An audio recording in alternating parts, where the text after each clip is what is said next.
William शिटिक एक बहुत बड़े फिलोसोफर गुजरे हैं, गालिबन अभी भी शायद हयात हैं। उनका मानना ये है, हमारा तो अलमी है साहब के हम तो अपने लोगों को नहीं जानते, कुजा के हम यूनानियों को जानें या बाकियों के कामों को देखें। विलियम शिटिक साहिब का मानना ये है कि कायनात के राजों को जितना करीब से अब्दुल कादिर बेदिल ने देखा है और जितनी नफासत के साथ और जितनी सहरा नवर्दी इस शख्सियत ने की है, बहुत कम लोगों के हिस्से में ये सहरा नवर्दी आई है। और यही वजह है कि हजरत अल्लामा इकबाल अलैहिर्रहमा जो हैं वो अब्दुल कादिर बेदिल से इस कदर मरऊब और मुतासिर हैं कि पयाम मशरिक हो, ज़रब कलीम के कुछ कलाम उसकी कुछ नज़में ऐसी हैं या कुछ उसकी जो गज़लें ऐसी हैं, बाकी उनके जो कुल्लियात इकबाल में जो दीगर उनके मजमूए हैं, उसका जो अंतरे है या उसका जो मुखड़ा उन्होंने लिया है वो उन्होंने ज़्यादातर अब्दुल कादिर बेदिल का लिया है। और फिर आगे जो कुछ भी कहा है वो अब्दुल कादिर बेदिल की ज़मीन में कहा है।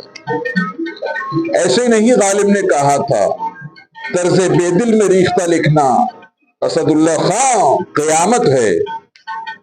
अजीब बात यह है कि अब्दुल कादिर बेदिल को अगर इस जमाने में किसी ने डिकोड किया है, मेरी नजर में जो अब तक गुजरा है, देखिए साहब कला ने इसमें बड़ा काम किया है और इसमें इर्रिस्पेक्टिव ऑफ द फैक्ट कि किसने किया है, कतई नजर इस बात के कि कहां से हुआ है। एहसन रिजवी साहिब एक बहुत बड़े शायर गुजरे हैं, मुफक्किर गुजरे हैं। उन्होंने जो बिगड़ गई वो किस्मत हूं, वो जिस अंदाज में उन्होंने लिखा और उसे फिर जिस अंदाज में सुलोचना कदम जो हैं, जो भारत की सिंगर थी, उन्होंने इसको निभाया और प्रकाश रमाकांत जी ने उसे फिल्म बाबूजी में जिस तरीके से उसे पेंट किया है, यकीन कीजिए कि उसकी मिसाल नहीं मिलती। ये फिर वही मानवियत है कि जब वो आता है तो मैं मर जाता हूँ, जब वो आता है तो मैं शर्मसार हो जाता हूँ, तड़पता रहता हूँ, मुख्तलिफ कैफियत हैं, और जब वो नहीं आता तो मैं जीते जी मर जाता हूँ। ये वो इंसानियत है, ये वो इंसान की पुतली, बार बार जो एक गुजारिश की जा रही है, इंसान की पुतली, इंसान की आंख की पुतली, इंसान की आंख की पुतली, गोया कि इंसान खुद सरापा है आंख की पुतली का। और ये आंख की पुतली जो है पानी से भरपूर है। 85% तो बायोलॉजी भी कहती है कि इंसान के अंदर पानी है। आज तक कभी हमने सोचा है कि इंसान का ज्यादातर वजूद पानी पर क्यों जो है वो मबनी है, उस पर क्यों मुनहसर है? बाकी मखलूकात तो इंसान का अक्स है, या इंसान उन बाकी मखलूकात के मदारिज तख्लीक से होता हुआ इंसान बना है? कभी ये सोचने पर आपने इस पर जो है कभी कोई गौर व फिक्र किया है? मैंने और आपने नहीं साहब, नहीं किया। उसकी वजह यह है कि जब तक इंसान के अंदर पानी है उसके दम में दम है, और जब तक उसके दम में दम है तो तकाजा इस बात का है कि उसके अंदर फिर दर्द भी हो। दर्द वहां होगा जहां पर दिल होगा, जहां पर दिल होगा वहां पर पत्थर दिली नहीं होगी, वहां पर कत्लो गारत नहीं होगी, वहां पर नाइंसाफी नहीं होगी, वहां पर फिर किसी की तकलीफ को देखा नहीं जा सकेगा। साहब अगर खुशी बांटने की चीज है तो दुख भी बांटने की चीज है। जरा अब्दुल कादिर बेदिल का ये कलाम फारसी का है, सलाम बर अब्दुल कादिर बेदिल, सलाम सलाम। अब बथूरे के इन आहंग का मादा में नूर जहान अंजाम कर दे, हिच मिसाल न दारम। बेशन शुमा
کمال تو یہ ہے صاحب کہ ملکہ ترنم نور جہاں جی کی اپنی آواز اور پھر ان کی زبان کا فارسی نہ ہونا، پہلوی نہ ہونا، اور یہ کلام پہلوی زبان میں ہے، اور یہ ایک غزل مغزل و مغزل ہے صاحب۔ یہ ایک ایسی غزل ہے کہ جو بہت ہی مشکل ہے، اور اس کے آخری مصرے پر تو ذرا غور فرمائی گو کہ اس کے 3 اشعار ہیں کہ میں اپنی جو ہے وہ ایک یعنی اپنی عمر کو اپنے کمزور وجود کے ساتھ ساری زندگی کھینچتا رہا، تو میری کمزوری کو تو دیکھ، میری ہمت کو تو دیکھ۔ کچھ اسی زمین میں ملکہ ترنم کی کیا بات تھی صاحب۔ اور یہ جشن کابل کا موقع تھا، سن 1968 کا سال تھا، ظاہر شاہ صاحب وہاں موجود تھے جو افغانستان کے بادشاہ تھے، وہ کھڑے ہو کر داد دیے بغیر نہ رہ سکے۔ کچھ اسی زمین میں فلم بابو جی کے لیے سلوچنا قدم جی نے جو گایا ہے، اسی زمین کے اندر کلام لکھا تھا احسن دیوی صاحب نے۔ اس کی جو موسیقی ترتیب دی تھی وہ پی رماکانت، ان کے بارے میں کہا جاتا ہے کہ پی سے مراد جو پرکاش رماکانت جی ہیں، کمال کی موسیقی ترتیب دی تھی۔ دیکھیے تو ذرا، سنیے تو ذرا۔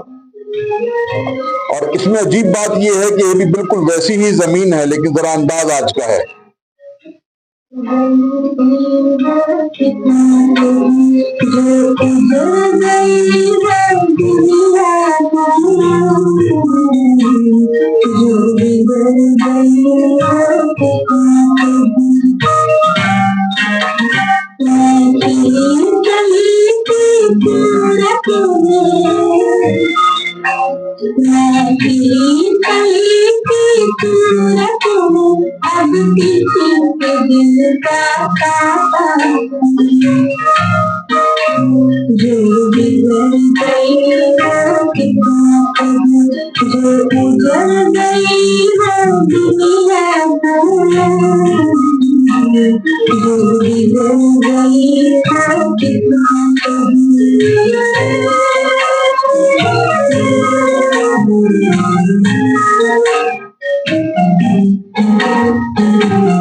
صاحب یہاں پر ایک سوال پیدا ہوتا ہے، جس دیے کی نا پر جلنا ہے اس دیے کی میں پروانہ ہوں، کیا ہم اور آپ اس دیے کا پروانہ بن سکتے ہیں؟